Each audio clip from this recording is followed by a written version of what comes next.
ኢንፍሌሽን ሬት እና ጂዲፒ እንዲሁም ኢንቨስትመንት ምንና ምን ናቸው? ዛሬ ብዙዎቻችን በሀገራችን በምናስተውለው መሰረት በኢንፍሌሽን ሬት ምክንያት ወይም ደግሞ የገንዘብ የመግዛት አቅም በመዳከሙ ምክንያት ብዙዎች ከሀብት ማማ ወርደው ወደ ድህነት ወለል ሲወርዱ፣ ሚሊዮኖች ደግሞ የራሳቸውን ፋይናንሻል ኤምፓየር በመገንባት ላይ ናቸው። ይህ የሆነበት ለብዙዎች የተገለጠው የኢንቨስትመንት ሚስጥር ምንድን ነው? ሰላም፣ እንዴት ናችሁ? ተመስገን ነኝ ከመደላደል ማርኬቲንግ። ይህንን ቪዲዮ የምታዳምጡ ሰዎች ለሌሎች ጓደኞቻችሁም ሼር በማድረግ የእኛን የዩቲዩብ ቻናልም ሰብስክራይብ በማድረግ ቤተሰብ ይሁኑ። ለብዙዎች የተገለጠው ነገር ቢኖር የኢንቨስትመንት እውቀታቸው ነው። ኢንቨስትመንት ሲባል የግድ በጣም ላርጅ ኢንቨስትመንቶችን አትውሰዱ። ሁላችንም በእያንዳንዳችን ኪስ ውስጥ ገንዘብ አለ። ያ ገንዘብ ኢንፍሌትድ ሳይሆን መጠቀም መቻል ራሱ ከኢንፍሌሽን የማምለጥ አንድ መሳሪያ ነው። ስለዚህ የግድ ኢንቨስትመንት ሲባል በጣም ቢሊየንስ ኦፍ ሚሊየንስ ኦፍ ትራንዛክሽን የሚያመጣ ኢንቨስትመንት አድርጋችሁ አትውሰዱት።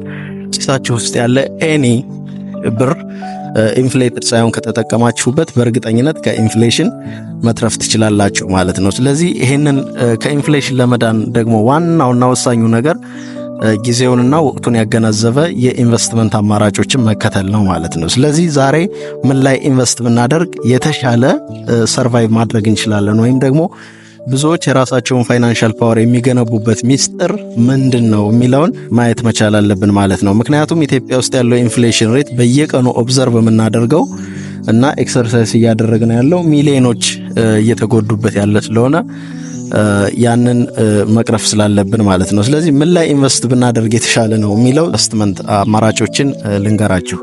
የመጀመሪያው የሪል ስቴት ኢንቨስትመንት ሲሆን ሁለተኛው ደግሞ ጎልድ ኤንድ ማይኒንግ ነው። ሶስተኛው ደግሞ ካፒታል ማርኬት ነው። ወደ ሪል ስቴት ኢንቨስትመንት የሚገባ ሰው አይዘር ዴቨሎፐር ሆኖ መግባት ይችላል which is አልሚ ሆኖ ማለት ነው። በዚህ ጊዜ ሪል ስቴት ዴቨሎፐሩ መሬት ያስፈልገዋል which is ላንድ ያስፈልገዋል፣ ካፒታል ያስፈልገዋል።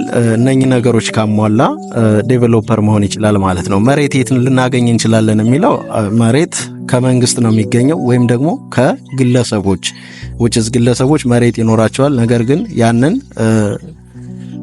መሬት ወደ የግንባታውንና አጠቃላይ የፎቁን የመስራት ካፒታል ላይ ኖራቸው ይችላል። ያንን ካፒታል ሼር በማድረግ ዲፔንድ ኦን ዘ አግሪመንት ዴቨሎፐር መሆን ይቻላል ማለት ነው። ስለዚህ ይሄ አንደኛው መንገድ ነው። ሁለተኛው ግን መሬት ከመንግስት ገዝቶ ወይም ደግሞ ከመንግስት ጋር ኮንትራት ወስዶ በዛ መንገድ አልሚ ሆኖ መግባት ይችላል። ይሄ ምናልባትም ወደ ሪል ስቴት ዘርፉ ስንገባ ከፍተኛ ካፒታል ከሚጠይቁን አንዱ ይሆናል ማለት ነው። ሁለተኛው መንገድ ባየር ኤንድ ሴለር ነው which is ኤጀንሲ ቢዝነስ ሞዴልን አፕላይ በማድረግ ወደ ሪል ስቴት ዘርፉ መግባት እንችላለን ማለት ነው።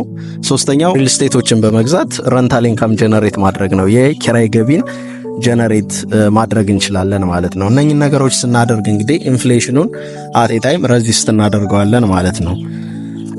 ሁለቱ አዋጭ ቢዝነሶች የሚባሉት ያው ጎልድ ኤንድ ማይኒንግ ናቸው። የማዕድንና የወርቅ ቁፋሮዎችን ማካሄድ፣ ካፒታል ማርኬቶችን መቀላቀል which is በተለይ ደግሞ ኢትዮጵያ ውስጥ ያሉ የአክሲዮን ገበያ ማይክሮ ፋይናንስ የሚባሉት በጣም የማይክሮ ፋይናንስ አክሲዮኖች እጅግ በጣም አዋጭ ቢዝነስ ናቸው ማለት ነው አሁን ላይ። ወደ ሪል ስቴት ስንመጣ እስኪ ሪል ስቴት ማለት ምን ማለት ነው? ከመጀመሪያው ጀስት ሪል ስቴት ብዙዎቻችን የምንረዳው ሪል ስቴት ማለት ቢልዲንጉ ብቻ ወይም ደግሞ አጠቃላይ የቆመው ህንጻ ብቻ ይመስለን ነበር። ይሄ እኔንም እንደዛ ነበር ማስበው። ሪል ስቴት ሲባል ቢልዲንጉን ብቻ ነበር ነው ሪል ስቴት ይመስለኝ የነበረው። ነገር ግን ሪል ስቴት ማለት መሬትንና ከመሬት ጋር አሶሺየትድ የሆኑ ላይክ ሚኔራልስ፣ ውሃ ሊሆን ይችላል፣ ጎልድ ሊሆን ይችላል፣ ኤንዌስ መሬቱንና ከመሬቱ ጋር አሶሺየትድ የሆኑ ናቹራል ሪሶርሶችን ጠቅልሎ የያዘ ነገር ሪል ስቴት ይባላል ማለት ነው። ስለዚህ በጣም አዋጭ የሚያደርገውም ይሄ ነው። ለምሳሌ ጎልድ ኤንድ ማይኒንግ ውስጥ ብትገቡ በመሬት ውስጥ ያለውን ወርቁንና ማዕድኑን ብቻ ነው የምትወስዱት። ሪል ስቴቱ ግን እነኝንም ጨምሮ አት ዘ ሴም ታይም ደግሞ ምን የምታደርጉበት ኦፖርቹኒቲ ይሰጣቸዋል። ቢልዲንግ የምትሰሩበት እዛ ቦታ ላይ የምትሰሩት ህንፃ ጀስት ወደ ቢዝነስ መለወጥ የሚችልበትን እድል ስለሚሰጣችሁ ለዛ ነው ሪል ስቴቱ እጅግ በጣም አዋጭ ኢንቨስትመንት። በዛ ላይ ደግሞ ሪል ስቴቱ እስካሁን ባለው የኢትዮጵያ ማርኬት ውስጥ ዲፕሪሲዬሽን የሚባል ቃል አያውቅም which is ሪል ስቴት የሚያውቀው አፕሪሲዬሽን የሚባል ቃል ብቻ ነው ማለት ነው። እየጨመረ ነው እንጂ የሚሄደው ዲፕሪሺየት እያደረገ እየቀነሰ አይሄድም። that's why ሪል ስቴት አዋጪ ኢንቨስትመንት ነው የምንለው። ኢንቨስተሮች ወደ ሪል ስቴት የሚገቡ ከሆነ 3 ነገሮችን በጣም ታሳቢ ማድረግ ያስፈልጋል ማለት ነው። አንደኛ ሪል ስቴቱ የሚገነባበት ቦታ which is geographical location የምንለው ማለት ነው። ኤስታብሊሽ የምናደርግበት ቦታ የት ነው? ቢኮዝ ይሄ ከቦታ አንጻር ዋጋውንም አጠቃላይ የሪል ስቴቱን ቫልዩ እንዲጨምር እንዲቀንስ ስለሚያደርገው ጂኦግራፊካል ሎኬሽን is the most important and crucial factor ነው የምንለው ማለት ነው። ምን ለማድረግ ዋጋውን ለመጨመርም ለመቀነስም በጣም ወሳኙ ነገር ጂኦግራፊካል ሎኬሽን ነው ወይም ሳይት የምንለው ማለት ነው። ስለዚህ ሳይቶችን በምንመርጥበት ጊዜ 2 ነገሮችን በወሳኝነት 2 ነገሮችን ታሳቢ እናደርጋለን። አንደኛው ከኢንቨስትመንት አንጻር ያ ሳይት ተመራጭ ነው ወይ፣ ያ ጂኦግራፊካል ሎኬሽን ከኢንቨስትመንት አንጻር ተመራጭ ነው ወይ የሚለውን ማሰብ ያስፈልጋል። ሁለተኛው ደግሞ ለኑሮ ተስማሚ ነው ወይ የሚለውን ብሬክዳውን ሰርቶ መተንተንና ያንን ተረድቶ እዛ ላይ ኢንቨስት ማድረግ ያስፈልጋል ማለት ነው። ከኢንቨስትመንት አንጻር ስንል መጀመሪያ ላይ እንዳየነው ባከራየው ወይም ደግሞ ነገ መልሼ ብሸጠው የተሻለ ኢንካም ጀነሬት ማድረግ ይችላል ወይ የሚለው ሲሆን፣ ለኑሮ ተስማሚ ነው የሚባለው ደግሞ የሰው ልጅ ለመኖር የሚያስፈልጉትን ነገሮች በዙሪያው አካቶ የያዘ ነው ወይ የሚለውን ታሳቢ ማድረግ ያስፈልጋል ማለት ነው። የሰው ልጅ ከማህበራዊ ህይወት አንጻር ለምሳሌ የሃይማኖት ቦታዎች በዙሪያው አሉ ወይ፣ ትምህርት ቤቶች፣ የገበያ ቦታዎች እንዲሁም ፐብሊክ ኢንፍራስትራክቸሮች፣ አጠቃላይ ማህበራዊ ዘይቤ ወይም ሶሻል ስታይሉ ምን ይመስላል የሚለውን ታሳቢ በማድረግ ለሰው ምቹ ነው ወይ የሚሉትን ነገሮች ማሟላቱን ቼክ ማድረግ ያስፈልጋል። አት ዘ ሴም ታይም ደግሞ ለኢንቨስትመንት ከሆነ ማርኬቴብል ኤሪያ ላይ ቢሆንና ወይም ደግሞ ብናከራየው ጀስት ወይም ደግሞ ሱቅ ይዘን ብንሰራበት እጅግ በጣም አዋጭ መሆኑን መተንተንና እነኝን መረዳት ያስፈልጋል ማለት ነው። ሁለተኛው ኳሊቲ ስንል ኦፍ ሳይት ፕላንስ የሚባሉ አሉ which is በጅምር ላይ ያሉ ገና ያልተጠናቀቁ አፓርታማዎች ለሽያጭ ይቀርባሉ። አንዳንዴ ደግሞ ከተጠናቀቁ በኋላ ለሽያጭ የሚቀርቡ አለ። ይሄ depends on the interest of developer በአልሚው ፍላጎት መሰረት የሚሄድ ነው። ኦፍ ሳይት ፕላኖችን በጅምር ላይ ያሉ ሳይቶችን በምትገዙበት ጊዜ ገና በሂደት ላይ ያለ እየተሰራበት ያለው ማቴሪያል ለባለሙያዎች ማሳየት፣ ባለሙያዎችን ማማከርና አጠቃላይ ከነሱ ጋር አብሮ መሄድ መቻል አለበት ማለት ነው። ምክንያቱም የሚገነባበት የማቴሪያል ኳሊቲ የሪል ስቴቱን አጠቃላይ ዱሬቢሊቲ የመቆየት የአገልግሎት ዘመን ስለሚለካ ማለት ነው። ስለዚህ ኳሊቲውን በተቻለ መጠን እየተሰራበት ያለው ሮ ማቴሪያል ታሳቢ ማድረግ ያስፈልጋል ማለት ነው። ሶስተኛው ነገር አፎርዴቢሊቲው ነው። አፎርዴቢሊቲ ስንል ኦውን ማድረግ እንችላለን ወይ፣ አንድ ሪል ስቴት ገዢዎች በሚፈልጉት መንገድ ኦውን ማድረግ ይችላሉ ወይ፣ ያ ማለት የራስ ማድረግ ይቻላል ወይ ማለት ነው። ስለዚህ ይህንን ለማድረግ ደግሞ ሪል ስቴቶች የተለያየ ብሬክዳውን ይጠቀማሉ።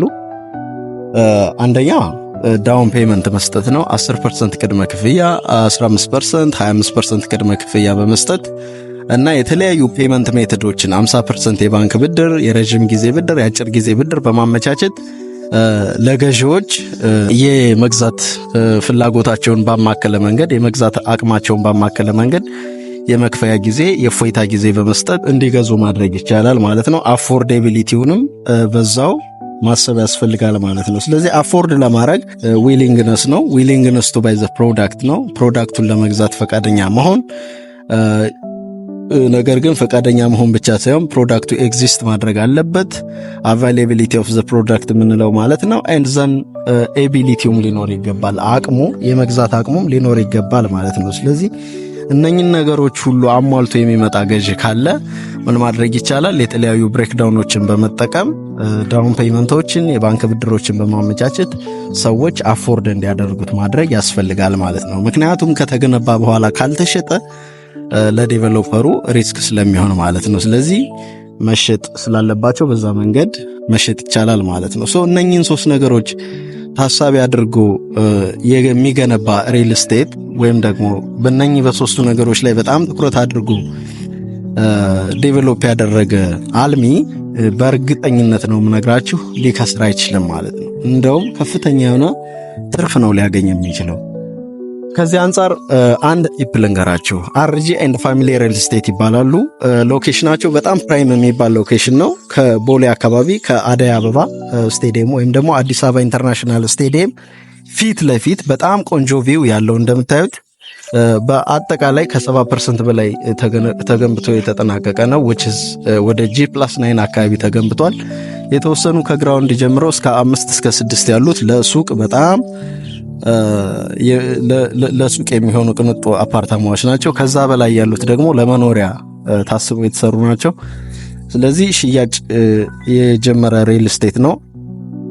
አርጂ ኤንድ ፋሚሊ ሪል ስቴት ቅድም በነገርኳችሁ በሎኬሽንም በአፎርዴቢሊቲም እንዲሁም በኳሊቲ ሁሉንም የሚያሟላ ቅንጡ አፓርታማ እዚሁ አደይ አበባ ስቴዲየም ፊት ለፊት እየሸጡ ይገኛሉ ማለት ነው። ከጂኦግራፊካል ሎኬሽን አንጻር በጣም ተመራጭ ነው። ፕራይም ሎኬሽን የሚባለው ነው። ሌላው አርጂ ኤንድ ፋሚሊ ሪል ስቴት አፎርዴብል ነው ወይ የሚለውን መጣችሁ እኛንም ብትጠይቁ በእጅጉ አፎርዴብል ነው። ምክንያቱም 15% ዳውን ፔመንት 15% ቅድመ ክፍያ ብቻ በመክፈል እዚህን የመሰለ ሎኬሽን ላይ የሪል ስቴት ባለቤት መሆን ትችላላችሁ ማለት ነው። ስለዚህ ለመኖሪያም ለሱቅም አለ። በከፍተኛ ፍጥነት እየተሰራ ያለ ነው። በከፍተኛ ፍጥነት አት ዘ ሴም ታይም እየተሸጠ ያለ ሪል ስቴት ነው። 50% የባንክ ብድር የተመቻቸለት ነው። ስለዚህ ኳሊቲውን መጣችሁ ቼክ ማድረግ ትችላላችሁ። ሳይቱን መጎብኘት ትችላላችሁ። እያንዳንዱን ነገር ከኢንቨስትመንት አንጻርም ከኑሮ አጠቃላይ ተስማሚነት አንጻርም መጣችሁ ቼክ ብታደርጉት በእጅጉ ወዳችሁ የምትገዙት ሪል ስቴት ነው ማለት ነው። በመጨረሻም የመደላድል ማርኬቲንግን ዌብሳይት ቼክ ማድረጋችሁን እንዳትረሱ። መደላድል ማርኬቲንግ በጣም ጂያንት የሆኑ ፕሮፌሽናሎችን የያዘ ካምፓኒ ነው። በሪል ስቴት ብቻ ሳይሆን አጠቃላይ የቢዝነስ ኮንሰልተንሲ አገልግሎቶችን እንሰጣለን። ስለዚህ ዶንት ፎርጌት ቱ ቼክ አወር ዌብሳይት